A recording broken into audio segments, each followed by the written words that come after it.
마태복음 10장입니다. 마태복음 10장 1절부터 4절까지 우리 함께 봉독합니다. 예수께서 그의 12 제자를 부르사 더러운 귀신을 쫓아내며 모든 병과 모든 약한 것을 고치고 권능을 주시니라. 12사도의 이름은 이러하니 베드로라 하는 시몬을 비롯하여 그의 형제 안드레와 세베대 아들 야고보와 그의 형제 요한, 빌립과 바돌로메, 도마와 세리 마테, 알페의 아들 야고보와 다데오, 가나안인 시몬 및 가룟 유다 곧 예수를 판 자라. 아멘.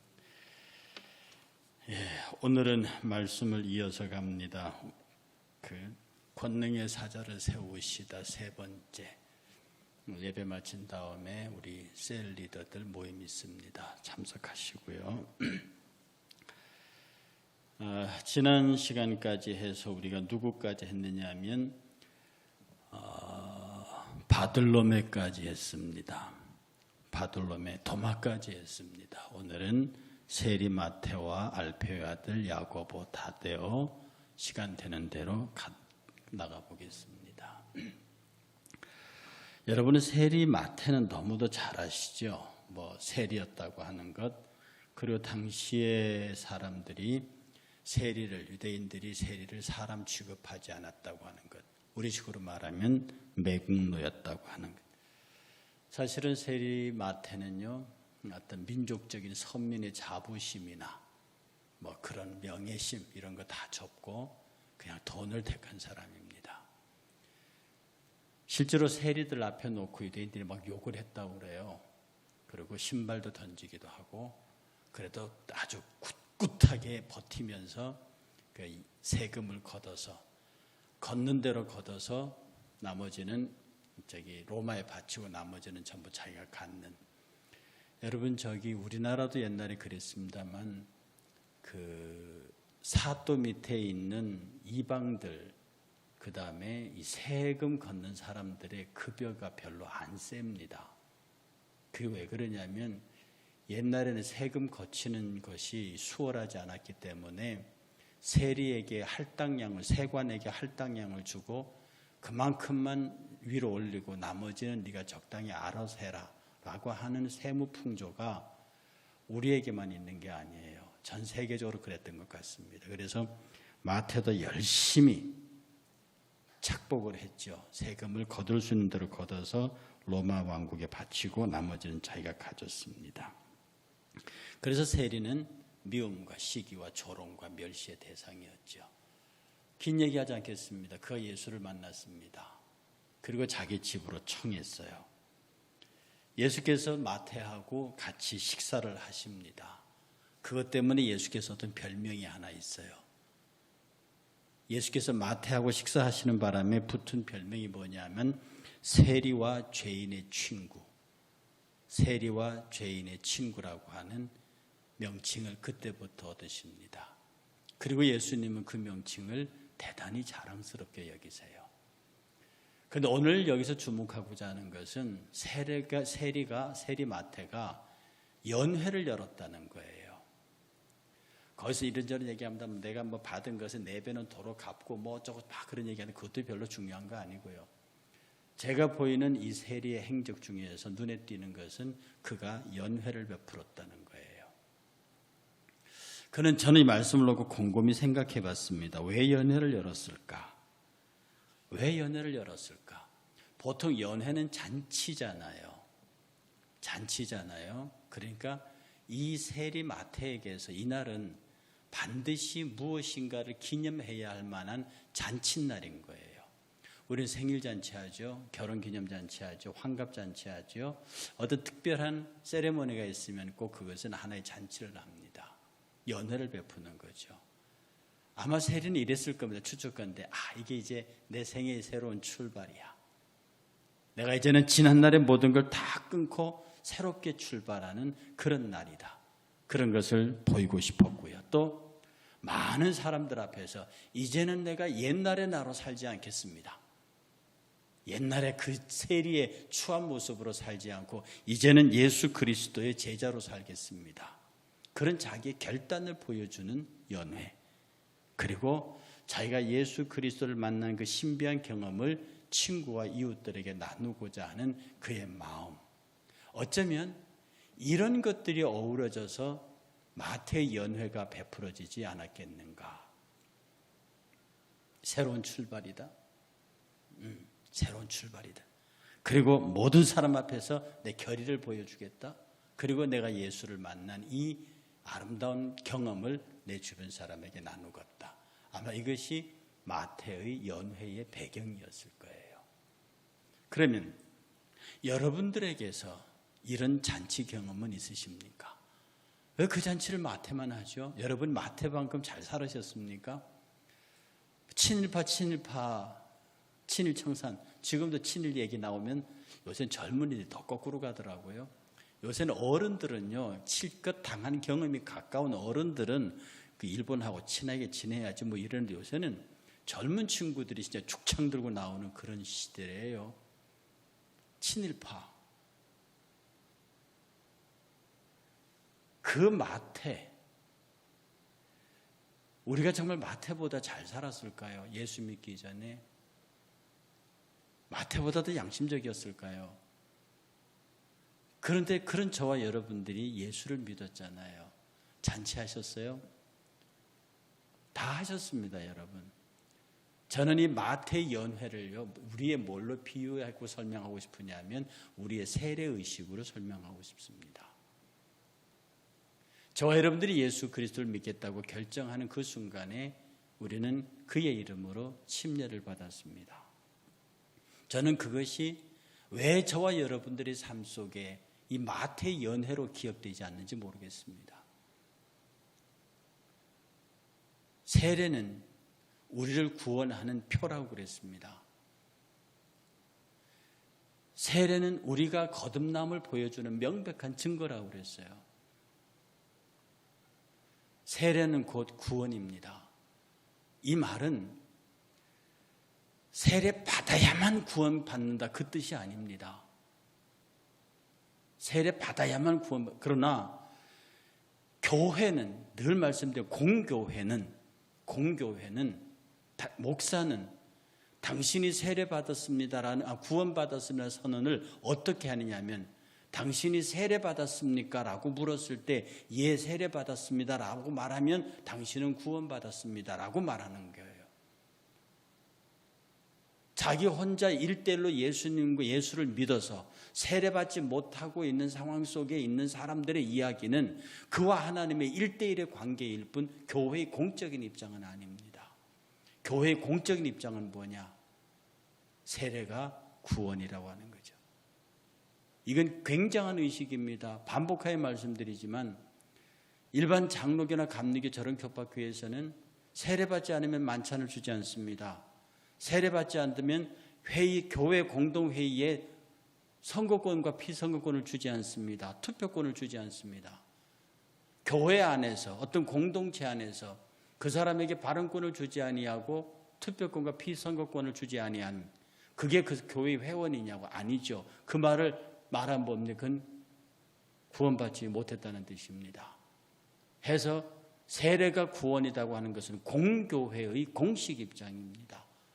이건 우리의 축제입니다. 그러니 여러분들 매년 여러분의 생일만 챙길 것이 아니라 돌아오는 세례일이 돌아오면 내가 세례받은 날이 돌아오면 그때 작은 잔치라도 베푸는 마음이 저와 여러분에게 감동적으로 있어야 합니다. 세상 사람들은 생일잔치 하면서 왜 태어났니 이렇게 빈정거리면서도 생일잔치를 하는데 우리는 거듭난 날을 왜 그렇게 소홀하게 여기고 있는지요. 이런 부분에 대해서 우리는 깊이 반성하면서 우리가 주의 이름으로 세례받은 그날을 귀하게 여길 수 있는 마태의 이 연회를 우리의 거듭남의 연회로 연결시켜보는 그런 은혜가 있었으면 좋겠습니다. 그 다음에 등장하는 사람이 누구냐? 알페오의 아들 야고보입니다. 이 알페오의 아들 야고보는요, 그렇게 많이 알려진 사람이 아닙니다. 그렇게 많이 알려진 사람이 아닌데 의외로 이 성경에서 이 알페오의 아들이 많이 등장하지 않는데 기독교 전승에서는 이 사람의 이야기가 상당히 많이 나옵니다. 여러분 혹시 낙타 무릎 얘기 들어보셨나요? 너무 많이 무릎 꿇고 기도해서 그 무릎이 낙타 무릎처럼 된 사람이 누구냐? 바로 이 알페오의 아들입니다. 이 알페오의 아들 야곱은요, 아주 어려서부터 굉장히 그 경건 생활에 힘썼고 자기 몸을 일체 가꾸지 않았고 긴 망토 같은 것만 입고 다녔으며 맨발로 돌아다닌 사람입니다. 어린 시절부터 예수님과 가까웠대요. 친인척 관계가 조금 형성되는 것 같습니다. 그리고 유대인으로서 율법을 하루도 거르지 않고 율법을 지켰다고 하는 사실이죠. 이 야고보는 이렇게 이름이 없는 사람에도 불구하고요, 이 사람의 가장 큰 업적은 뭐냐면 야고보가 사도행전 15장에 나오는 예루살렘 사도회의 의장이 됩니다. 이 말은 무슨 말이냐면 예루살렘 교회의 담임 목사라는 거예요. 당회장이라는 겁니다.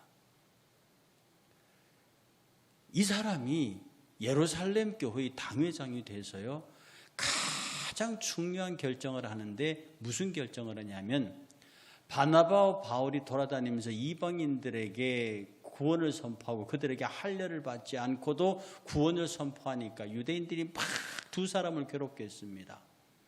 그래서 두 사람이 예루살렘 교회에다가 호소를 해요. 이거 문제 해결해달라. 그래서 바나바와 바울이 예루살렘 사도회의에 소환됩니다. 예루살렘 회의에 참석해서 거기서 베드로가 바나와 바울에게 있었던 이야기를 설명을 하고 또 베드로가 또 이 바나바와 바울이 일에 관해 설명을 할 때 최후적으로 마지막으로 야고보가 이렇게 말합니다. 지금 우리가 말하는 알페오의 아들, 다데오의 아들 야고보가요. 알페오의 아들 야고보가 이렇게 말합니다. 사도행전 15장 함께 보시겠습니다. 13절입니다. 사도행전 15장 13절 함께 읽겠습니다. 다 많은 토론을 마쳤어요. 거기 보면 7절에 보면 많은 변론이 있은 후에 베드로가 일어나서 얘기하고요. 그 다음에 또 12절에 온 무리가 가만히 있어 바나바와 바울이 하나님께서 자기께로 말미암아 이방인 중에서 행하신 표적과 기사에 관하여 말하는 것을 다 듣고 난 다음에 13절 다 같이 말을 마침에 야고보가 대답하여 이르되 형제들아 내 말을 들으라. 하나님이 처음으로 이방인 중에서 자기 이름을 위할 백성을 취하시려고 그들을 보내신 것을 시몬이 말하였으니 선지자들의 말씀이 이와 일치하도다. 기록된 바 이후로 내가 돌아와서 다윗의 무너진 장막을 다시 지으며 또 그 허물어진 것을 다시 지어 일으키리니 이는 그 남은 사람들과 내 이름을 일컬음을 받는 모든 이방인들로 주를 찾게 하려 함이라 하셨으니 즉 예로부터 이것을 알게 하시는 주의 말씀이라 함과 같으니라. 그러므로 내 의견에는 이방인 중에서 하나님께로 돌아오는 자들을 괴롭게 하지 말고 다만 우상의 더러운 것과 음행과 목매어 죽인 것과 피를 멀리하라고 편지하는 것이 옳으니 이는 예로부터 각 성에서 모세를 전하는 자가 있어 안식일마다 회당에서 그 글을 읽음이라 하더라. 계속 모세 율법을 내세우는 사람들에게 이제는 우상의 더러운 것과 음행과 목매어 죽인 것과 피를 멀리하라. 이 네 가지 외에는 어떤 것도 너와 우리도 매지 못하던 율법의 짐을 왜 그들에게도 메우려고 하느냐라고 하면서 이 문제를 최종적으로 종결 지은 사람입니다. 야고보는요, 조용한 사람이었어요. 야고보는 자기를 드러내지 않는 사람입니다. 그러나 경건에 관하여 거의 제자들 중에서는 가장 경건한 모양으로 살아요. 그래서 조용하고 경건했고 그 말에 힘이 있었기 때문에 예루살렘 사도회의 의장으로서 이방 선교의 분수령이 되는 중요한 결정을 하는데 중추적인 역할을 합니다.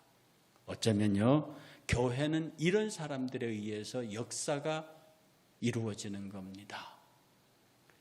평상시에는 정말로 낙타무릎처럼 말로 하지 아니하고 머리로 하지 아니하고 무릎으로 하나님 앞에 살다. 이런 일이 생겼을 때는 내 의견에는, 여러분 성경에서 내 의견이라는 표현이 2번 나오는 것 같은데요. 그것을 하나님께서 당신의 말씀으로 인정해 준 것이 2개가 있습니다. 하나는 이거 하고요. 하나는 사도 바울이 처녀에 결혼하는 문제에 관하여 충성된 자가 되어 내 의견을 고하노니 라고 하는 표현이 있습니다. 바울이 어떤 사람입니까? 3층 천의 세계를 오르내릴 정도로 다마스커스 회심 이후에 아라비아 사막에서 3년, 고향 다소에 가서 14년, 무려 17년 동안을 3층 천의 세계를 오르내리면서 그렇게 경건의 생활을 한 바울이 내 의견을 고하여 자기 말을 성경의 말씀으로 인정받는 것처럼 이 야고보의 경건이 얼마나 대단했으면 세계 선교사의 기점을 이루는 그 부분을 성령의 음성이란 표현보다도 내 의견으로 고해서 하나님의 말씀으로 인정받는 그의 뛰어난 영성에 우리는 이 야고보를 결코 무시할 수 없습니다. 많이 등장하지도 않습니다. 그러나 그의 일거수일투족은 교회의 역사의 흐름을 주도했다고 하는 것입니다. 그러니 우리가 이 낙타무릎 야고보의 영성을 본받아서요, 조금은 진지하고 조금은 더 무게 있고 조금은 더 하나님 앞에 진중할 수 있는 그런 성도의 모습이 됐으면 참 좋은 제자가 되겠다 하는 생각을 합니다. 그 다음에 다데오입니다. 이 다데오인데요, 성경에는요 다데오라고도 나와 있고 야고보의 아들 유다라고도 나와 있습니다. 그리고 다른 표현에는 가롯 사람이 아닌 유다, 가롯 유다가 아닌 유다다 이 말입니다. 그래서 다데오라고도 하고 유다라고도 하고 그렇게 합니다. 그래서 마태와 마가는 다데오라고 그랬고요, 누가는 사도행전과 자기 누가에서 야고보의 아들 유다로 표현했고요, 요한은 가롯 사람이 아닌 유다다 이렇게 표현했습니다. 그 이름의 뜻이 존경받고 사랑받고 찬미한, 다데오는 마음이 기쁘고 넓다 이런 뜻입니다. 굉장히 부드럽고 유한 사람이에요. 부드럽고 유한 사람인데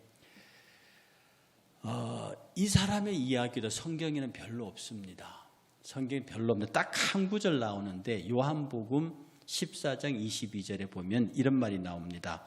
가롯인 아닌, 가롯 사람이 아닌 유다, 그러니까 가롯 유다가 아니다 이 말입니다. 아닌 이 다데오가 묻기를, 요한복음 14장 22절에 주여 어찌하여 자기를 우리에게는 나타내시고 세상에는 아니하려 하시나이까. 예수님이 쫙 복음을 설교하시면서요, 내가 지금 이것은 나를 사랑하고 나와 관계된 사람들만 얘기하고 아니 세상에는 얘기하지 않을 거야 이렇게 얘기를 하시니까 왜 우리에겐 얘기하시고 저쪽에 얘기 안 하시는데요. 요 질문 하나 하는 것이 다데오가 성경 속에서 우리 눈에 쏙 들어오는 한 부분입니다. 그런데요, 역시 기독교 전승에 의하면 다데오는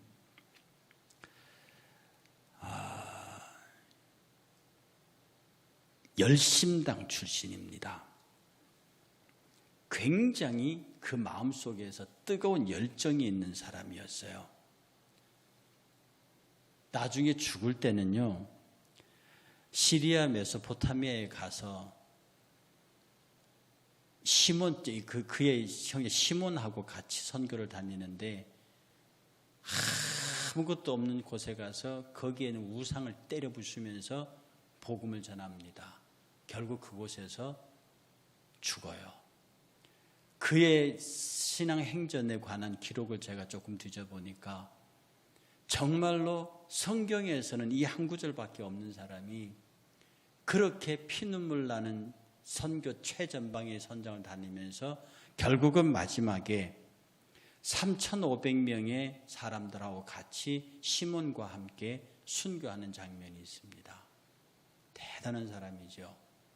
어쩌면 평소에 시끄러운 사람보다 이렇게 예수 그리스도 앞에서 침묵하면서 그러나 그 앞에 깊이 감동하고 그 은혜의 경험에 물결에 자기 몸을 담근 사람들은 정말로 치열하게 자기의 삶을 마지막 순간까지 3,500명과 함께 묻을 수 있었다고 하는 것입니다.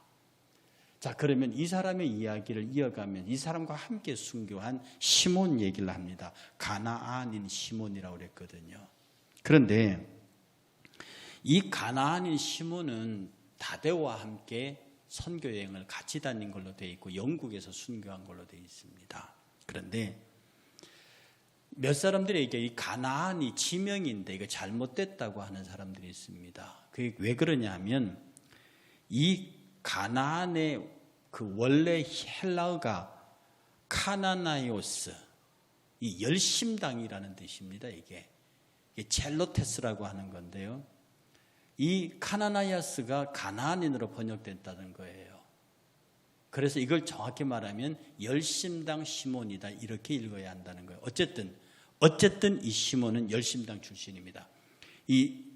누가복음 6장 15절에 보면 마테와 도마와 알페 아들 야고보와 셀롯이라는 시몬, 이 셀롯이 뭐냐면 열심당이라는 뜻입니다. 다른 데는 가나안인 시몬으로 마태복음 나와 있거든요. 이 가나안이 뭐냐면은 카나라이오스, 이 말이 가나안인 지방으로 번역됐다는 거. 이것은 문제 삼을 수 있습니다. 어쨌든 카나라이오스가 됐든 셀롯이 됐든 이 사람은 열심당 출신입니다. 그런데 열심당, 셀롯 당이 어떤 사람들이냐면 지금 중동으로 말하면 이 과격파 회교분자들 있잖아요.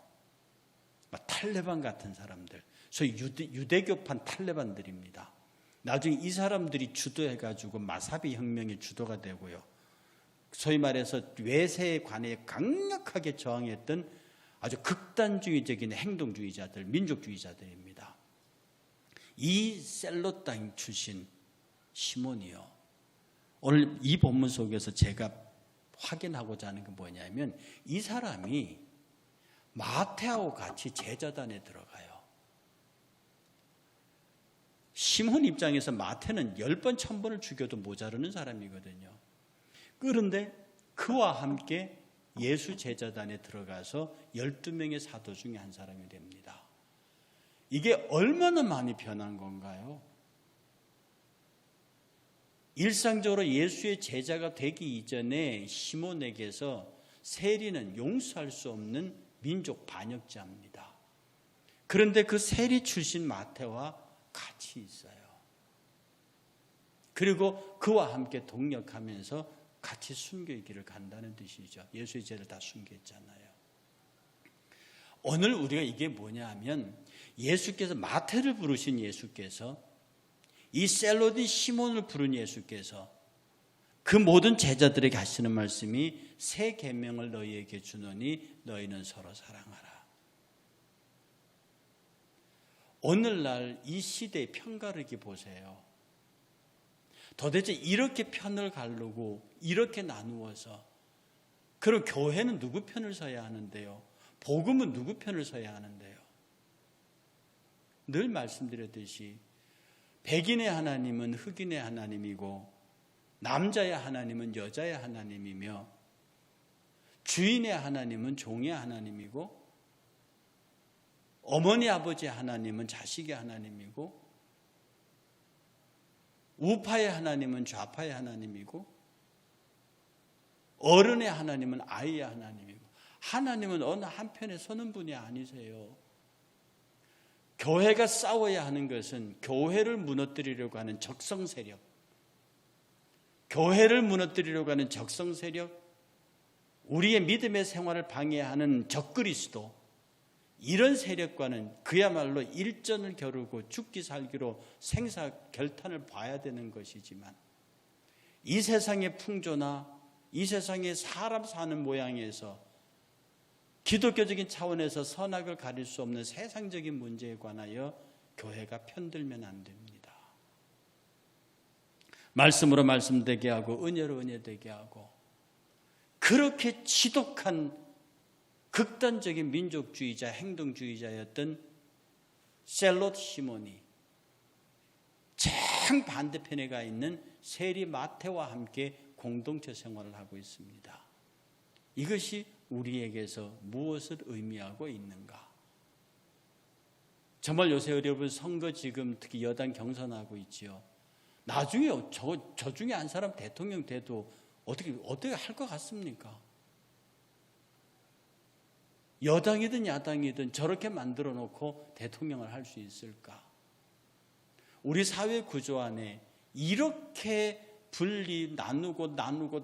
나눠놔서 도대체 누가 선악을 누가 판단하고 누가 나누는지 모르겠지만 이 시대를 이렇게 어렵게 만들어 놓고 우리 훗날을 우리 후손들에게 뭐라고 얘기할 수 있겠는가 하는 겁니다.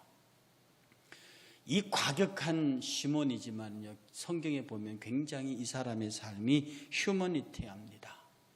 굉장히 정말로 하늘에서 내려온 예수를 만나기 전까지는요, 이 셀로 땅들은요, 메시아가 오면 거대한 군대가 만들어지고 그가 군대를 지휘해서 이방 세력들을 다 협파하고 다시 다윗의 왕국을 세울 것이다. 우리가 그 전위대다. 그가 다시 오시기 전까지 우리가 그를 준비하는 부대다. 이렇게 해서 치열하게 싸웠던, 그야말로 목숨 걸고 싸웠던 사람들이거든요. 그런 그가 예수를 만나서 변해요. 적어도 우리가 어떤 이념에, 어떤 이데올로기에 침착해 있던 사람들도 예수를 만나면 바뀌어야 합니다. 예수 이데올로기로 바뀌어야 합니다. 예수 이데올로기로 바뀌어야 합니다. 그리고 세상이 나눈 편을 우리는 모두가 덮고 그들을 사랑할 수 있는, 내가 너에게 새 계명을 주노니 너희는 서로 사랑하라. 이 서로 사랑의 대상에 사랑하지 못할 대상이 따로 있습니까? 버려야 할 대상이 따로 있습니까? 복음은 그렇게 가르치지 않습니다. 심지어 나를 찔러 들어오는 박해자들까지도, 나를 찌르는 그 사람도 사랑하라고 했거든요.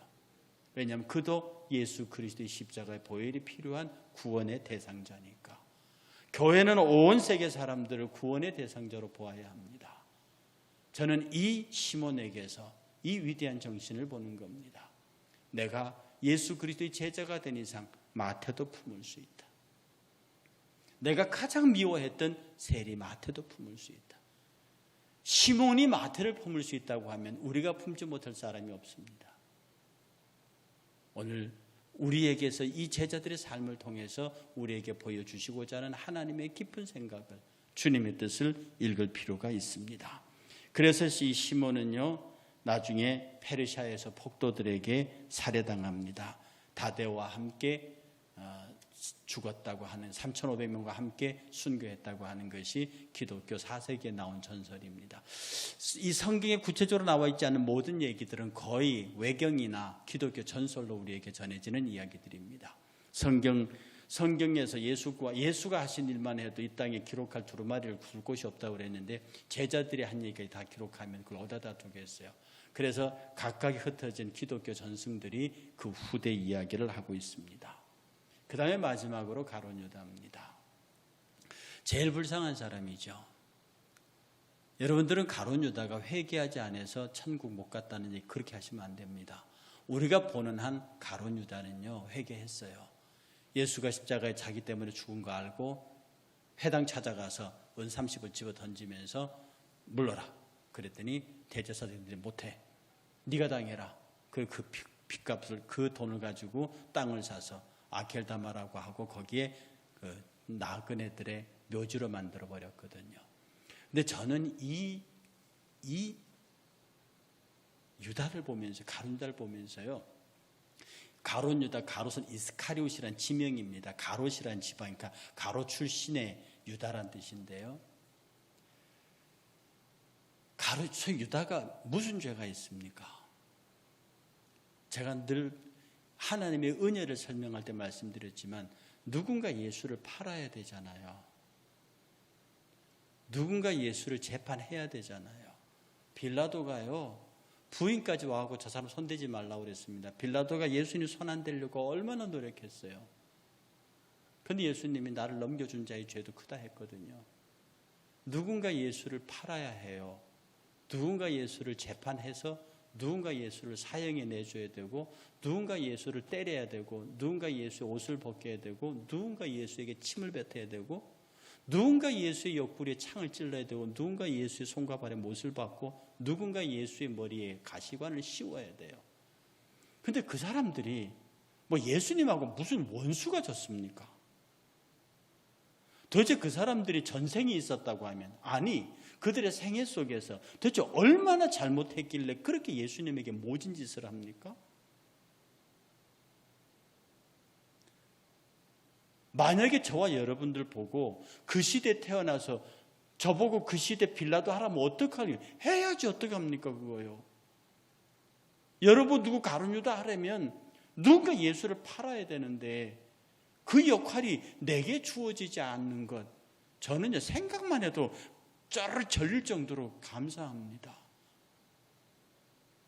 이게요, 이게 기독교의 은혜의 개념 속 이 은혜, 내가 무엇을 잘해서 얻은 게, 내가 무슨 못해서 이게 아니라 하나님께서 나를 이 시대에 이 역할로 여기 있게 하신 것, 이거 한마는, 여러분 똑같은 반도 땅인데 지금 이 시대 북한에 태어났으면 어떡하시려고요? 여러분 그런 생각하면은 뒷머리가 안 섭니까? 지금 내가 북한에 태어났다면 하나님이 태어나게 하시면 태어나는 거죠. 어떡할 거예요? 저 북한에 태어난 사람도 무슨 전생에 뭐 아니 뭐 자기 조상들이 죄가 많아 저기 태어났습니까? 그런 거 아니잖아요. 하나님께서 나를 이 땅에 이 시기에 여기 있게 하셨습니다. 2021년 8월 10일 지금 여기에 제가 있게, 이 자리에 있게 하셨다고요? 이것만큼 어마어마한 은혜가 어디 있어요? 이것만큼 어마어마한 감사가 어디 있어요? 저는 가룟유다를 볼 때마다 유다 미안하다, 내가 유다일 수도 있는 건데, 이거 지금 이 순간에 나와 여러분들이 악한 역할을 하잖아요. 그거요 생각하셔야 합니다. 소위 악역이라고 하는 것은요, 소위 교회 안에서 악역이라고 하는 것은 저주받은 역할입니다. 누군가 예수를 팔아야 한다니까요. 누군가 예수를 못을 박아야 해요. 그리고 우린 기도합니다. 하나님 어찌든지 내가 망치 들고 예수님 못 안 박는 목사 되게 하십시오. 이 땅에 지금 예수님 못 박는 목사들이 얼마나 많은데요. 예수님 가슴팍 찌르는 목사님들이 얼마나 많은데요. 이 시대에 예수님에게 위해를 가나 하나님의 사람들이라 불리는 사람들이 얼마나 많은데요. 성도라 불리는 사람들 중에서 얼마나 교회를 모욕하는 사람이 많은데요. 이 평화의 시기에, 이렇게 예수 믿기 좋은 시기에 왜 우리가 사탄의 도구가 됩니까? 왜 우리가 사탄이? 그러니까 저는 가룟유다를 볼 때마다 합니다. 하나님, 내가 가룟유다의 길을 가지 않도록 인도하신 것만도 감사하다는 게, 내 마음속에 가룟유다가 지가 예수를 팔고 싶었냐고요. 그가 예수님하고 만찬하다가 한 조각 받고 문을 열고, 성경 보세요, 문을 열고 나가니 밤이러라 사탄이 예수 팔 생각을 집어넣었더니 이렇게 되어 있습니다. 그 머릿속에 예수 팔 생각이 딱 들어가니까 그 다음부터 뭐합니까? 예수 파는 행동으로 움직이는 거예요. 사탄이 생각을 넣어줍니다. 그가 비록 사도의 직위를 받았지만 예수 팔 생각을 집어넣는 순간에 예수 파는 행동을 하는 거예요. 반면에 성령께서 예수를 위해서 죽을 생각을 집어넣어주면 그는 어디 가서 톱으로 켜서 죽고 껍질을 벗겨 죽고 불에 태워 죽고 기름에 쩔어서 죽는 그런 형벌도 기쁘게 간다고요. 저는 늘 가룟유다를 생각합니다. 하나님, 내가 이 시대에 가룟유다가 되지 않는 것을 너무 감사합니다. 내가 어느 순간에 마귀가 내게 무슨 생각을 집어넣을지 모르겠지만 그 생각을 막아주시고 주의 성령께서 나를 지켜주옵소서. 나로 하여금 끝까지 성도의 길을 가게 하옵소서. 사탄은요, 기회만 되면 생각을 집어넣습니다. 생각을 집어넣습니다. 이 생각이 딱 들어오는 순간에 우리 의지는 행동하게 돼 있어요. 그러니 우리는 늘 기도, 하나님 성령의 생각을 주십시오. 성령의 마음을 주십시오. 말씀의 마음을 주십시오. 내가 그것에 붙잡혀서, 말씀에 붙잡혀서, 성령에 붙잡혀서, 은혜에 붙잡혀서 제발 말씀과 은혜에 붙잡혀서 살게 하십시오. 사람의 말에 귀를 기울이지 말게 하시고 사람의 판단에 귀를 기울이지 말게 하시고 오직 그리스도의 은혜와 성령께서 나를 주자. 내 생각이 튀어나오면 나는 죽었다고 말하게 하시고 나는 날마다 죽노라고 왜 사도 바울이 말했는지를 알게 하옵소서. 내 머릿속에 계속 사람 죽이는 생각을 집어넣는 이 마귀의 생각을 뽑아내게 하시고 더 기도하게 하시고 더 은혜를 사모하게 하십시오. 하나님, 저 못 박는 십자가의 군병이, 십자가에 못 박는 군병, 로마 군병이 내가 아닌 것이 너무 고맙습니다. 이 시대를 바꾸세요. 이 시대를 교회에 핍박하는 사람, 말씀을 핍박하는 사람, 교회를 핍박하는 사람, 그런 사람 안 되고 교회 내에서도 하나님의 은혜를 전하는 사람, 말씀을 전하는 사람, 복음을 전하는 사람, 그런 귀한 사명자가 되게 하십시오. 오늘 우리 성도님들요, 가룟 유다가 멀리 있는 게 아닙니다. 가룟 유다 바로 여러분 왼편에 있습니다. 순교일 같은 제자가 바로 옆에 있다. 그게 붙어 있어요. 늘 말씀드려요. 천당과 지옥은 붙어 있습니다. 돌았으면 지옥이고 돌았으면 천당이에요. 우리는 그게 아주 날카로운 경계선을 말씀과 믿음 붙잡고 살아가고 있는 거라고요. 나다, 내다라고 하는 순간에 이미 우리는 사탄이 그 속에 예수 팔 생각을 집어넣습니다. 어쩌면 저는 이 12명의 제자들 가운데 베드로보다도 저는 가룟 유다를 늘 마음속에 생각하면서 합니다. 가룟 유다 속에 예수 팔 생각을 집어넣었더니 그 똑똑한 가룟 유다가 예수의 12제자 가운데 유일하게 남부 출신 똑똑한 가룟 유다가 누구보다 열심하게 독립운동을 했던 사람으로서 예수를 통해서 무엇인가 이룰 수 있겠다 싶어서 왔더니 예수가 자기 자신을 배신했습니다. 제가 언젠가 설교 때 말씀드렸죠. 이 가룟 유다의 배신의 원인은 예수의 배신이라고 그렇게 설명하는 사람도 있습니다. 자기는 예수를 따라왔어요. 이 예수님만 따라가면 메시아인 줄 알았거든요. 이 예수만 따라가면 독립운동이 일어날 줄 알았거든요. 그런데 예수께서 죽는데요. 그것도 십자가에. 그래? 당신이 나의 뜻을 이렇게 배신한단 말이지. 그럼 내가 먼저 배신하지. 논리, 이게 베드로의, 유다의 배신 모티브입니다. 동기입니다. 왜냐하면 자기 중심의 신앙이거든요. 자기 중심에서 예수를 바라고 자기 중심에서 예수를 영접했던 겁니다. 그런데 영접해놓고 보니까 아니거든요. 예수를 모셔놓고 보니까 아니거든요. 그러니까 그대로 예수를 쳐내는 생각을 마귀가 집어넣습니다. 그렇게 하는 거죠. 그러니 우리가 하나님 앞에 늘 겸손하게 서서요, 내 중심에서 예수를 받아들이는 게 아니라 예수님 중심에서 내가 들어가고요, 그렇게 늘 자기 자신을 쳐서 복종시키는 동시에 하나님, 나로 하여금 그런 악역의 주인공이 되지 않게 하시고 이 땅에서 가장 행복한 목회자가 되게 하시고 장로가 되게 하시고 권사집사가 되게 하시고 우리 일상교회 성도가 되게 하신 이 코로나 전국 시대 속에서도 이렇게 모여서 예배할 수 있고, 오늘 지금 영상으로 들어오신 분이 13명이 보고 계시네요. 이런 분들과 더불어서 정말 겸손한 예배자, 기쁨의 예배자, 사랑의 섬김, 이런 것들을 실천해서 가룟 유다의 반대편에서 예수께서 좋은 생각을 집어넣어주는 그런 사람으로 살아야지, 악한 생각을 집어넣음을 당하는 사단의 도구가 아니기를 정말 늘 그렇게 기도하고 그렇게 살아가는 저와 여러분 되시기를 주의 이름으로 축복합니다.